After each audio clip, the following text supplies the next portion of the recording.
आज अचानक सस्ता हो गया सोना। भारत ही नहीं, दुनिया भर में सोने के भाव गिरे हैं।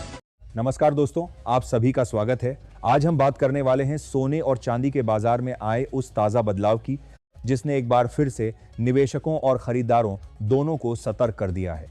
पिछले कुछ दिनों से लगातार उतार चढ़ाव के बाद आज बाजार में फिर से हल्की गिरावट देखने को मिली है और यही वजह है कि इस समय हर किसी के मन में एक ही सवाल है कि क्या यह गिरावट आगे भी जारी रहेगी या फिर बाजार यहां से पलटकर ऊपर की ओर जाएगा। अगर आप भी सोना या चांदी खरीदने की सोच रहे हैं, चाहे वह गहनों के लिए हो या निवेश के लिए, तो आज की स्थिति को समझना बेहद जरूरी हो जाता है, क्योंकि कई बार बाजार ऐसे संकेत देता है जिन्हें समझना ही सही निर्णय की कुंजी होता है। आज के ताजा भाव की बात करें तो चांदी की कीमतों में हल्की गिरावट दर्ज की गई है। 1 ग्राम चांदी का भाव लगभग 243 के आसपास बना हुआ है। 10 ग्राम चांदी करीब 2430 के स्तर पर और 1 किलो चांदी का भाव लगभग 243.0 के आसपास पहुंच गया है। आज चांदी में करीब 2000 प्रति किलो की गिरावट देखने को मिली है। अंतर्राष्ट्रीय बाजार में भी चांदी लगभग 2 की गिरावट के साथ 74 के आसपास ट्रेड करती नजर आई है। यह संकेत देता है कि बाजार में फिलहाल थोड़ी कमजोरी जरूर आई है, लेकिन यह पूरी तरह से नकारात्मक संकेत नहीं है। अब अगर सोने की बात करें तो यहां स्थिति थोड़ी संतुलित नजर आती है। 18 कैरेट सोना लगभग 200 प्रति ग्राम के आसपास बना हुआ है और 10 ग्राम का भाव करीब 122.0 के आसपास है। 22 कैरेट सोने का भाव लगभग 14,700 प्रति ग्राम और 10 ग्राम का भाव 147.0 के आसपास दर्ज किया गया है। वहीं 24 कैरेट सोना लगभग 15,400 प्रति ग्राम और 10 ग्राम का भाव 154.0 के करीब पहुंचा हुआ है। आज सोने में हल्की तेजी जरूर देखने को मिली है, लेकिन यह तेजी बहुत बड़ी नहीं है, जिससे यह साफ होता है कि बाजार अभी भी एक संतुलन बनाने की कोशिश कर रहा है। अब अगर हम इस पूरे बदलाव को समझने की कोशिश करें तो इसके पीछे सबसे बड़ा कारण है वैश्विक परिस्थितियों में हो रहा बदलाव। हाल ही में जियोपॉलिटिकल टेंशन में थोड़ी नरमी देखने को मिली है।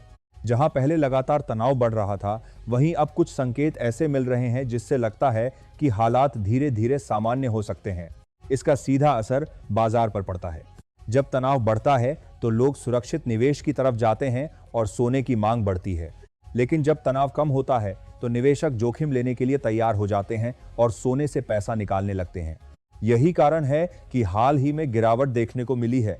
लेकिन यहाँ एक दिलचस्प बात यह है कि गिरावट के बावजूद बाजार पूरी तरह कमजोर नहीं हुआ है, बल्कि हर गिरावट के बाद बाजार में एक रिकवरी भी देखने को मिल रही है।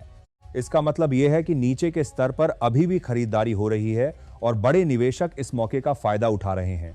अगर अंतर्राष्ट्रीय बाजार की बात करें तो सोना अभी भी 4700 के आसपास ट्रेड कर रहा है, जो एक मजबूत स्तर माना जाता है। इसका मतलब है कि बाजार में अभी भी सकारात्मक रुख बना हुआ है, लेकिन यह तेजी बहुत स्थिर नहीं है। अब अगर आने वाले समय की बात करें तो स्थिति थोड़ी जटिल हो जाती है। एक तरफ अगर जियोपॉलिटिकल टेंशन पूरी तरह खत्म हो जाता है तो शॉर्ट टर्म में सोने और चांदी में तेज मूव देखने को मिल सकता है, लेकिन इसका मतलब यह नहीं है कि लंबी अवधि में ट्रेंड पूरी तरह बदल जाएगा, क्योंकि महंगाई, ऊर्जा की कीमतें और वैश्विक आर्थिक स्थिति जैसे फैक्टर अभी भी पूरी तरह स्थिर नहीं हुए हैं। अगर क्रूड ऑयल की कीमतें बढ़ती हैं तो महंगाई भी बढ़ेगी और इसका असर सीधे सोने की मांग पर पड़ेगा। वहीं अगर डॉलर मजबूत होता है तो सोने की कीमतों पर दबाव बन सकता है। इसलिए आने वाले दिनों में बाजार में उतार चढ़ाव बना रह सकता है, जिसके बाद इसके साथ कोड देखें। अब अगर चांदी की बात करें तो इसमें उतार चढ़ाव और भी ज्यादा देखने को मिल सकता है। चांदी एक इंडस्ट्रियल मेटल भी है, इसलिए इसकी कीमतें केवल निवेश पर ही नहीं बल्कि इंडस्ट्री की मांग पर भी निर्भर करती हैं। अगर वैश्विक अर्थव्यवस्था मजबूत होती है तो चांदी की मांग बढ़ती है और कीमतें ऊपर जाती हैं, लेकिन अगर अर्थव्यवस्था धीमी होती है तो चांदी पर दबाव देखने को मिलता है। इस समय ऐसा माना जा रहा है कि चांदी एक सीमित दायरे में घूम सकती है, जहां इसमें कभी तेजी और कभी गिरावट दोनों देखने को मिल सकती है। अब निवेश के नजरिए से बात करें तो यह समय बहुत सतर्क रहने का है। अगर आप गहनों के लिए सोना खरीदना चाहते हैं तो थोड़ा इंतजार करना बेहतर हो सकता है, क्योंकि संभावना है कि आने वाले दिनों में कीमतों में थोड़ी और गिरावट देखने को मिल सकती है।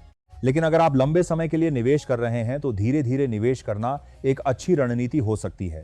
एक साथ पूरी राशि लगाने के बजाय छोटे छोटे हिस्सों में निवेश करना ज्यादा सुरक्षित माना जाता है। इसके साथ ही यह भी जरूरी है कि आप जब भी सोना या चांदी खरीदें तो उसकी गुणवत्ता का ध्यान रखें। हमेशा हॉलमार्क वाला सोना ही खरीदें ताकि आपको उसकी शुद्धता की गारंटी मिल सके। साथ ही यह भी ध्यान रखें कि बाजार में जो भाव बताए जाते हैं वे अक्सर होलसेल रेट होते हैं और इसमें जीएसटी और मेकिंग चार्ज अलग से जुड़ते हैं। अंत में यही कहा जा सकता है कि यह समय बाजार को समझने का है, जल्दबाजी करने का नहीं। अगले कुछ दिनों में बाजार में और उतार चढ़ाव देखने को मिल सकता है। कभी हल्की गिरावट, कभी हल्की तेजी, लेकिन धीरे धीरे एक संतुलन बनता हुआ नजर आएगा। यही वह समय होता है जब समझदार निवेशक धैर्य रखते हैं और सही मौके का इंतजार करते हैं। इसलिए अगर आप भी सोना या चांदी खरीदने की योजना बना रहे हैं तो जल्दबाजी से बचें, बाजार पर नजर रखें और सोच समझकर ही फैसला लें।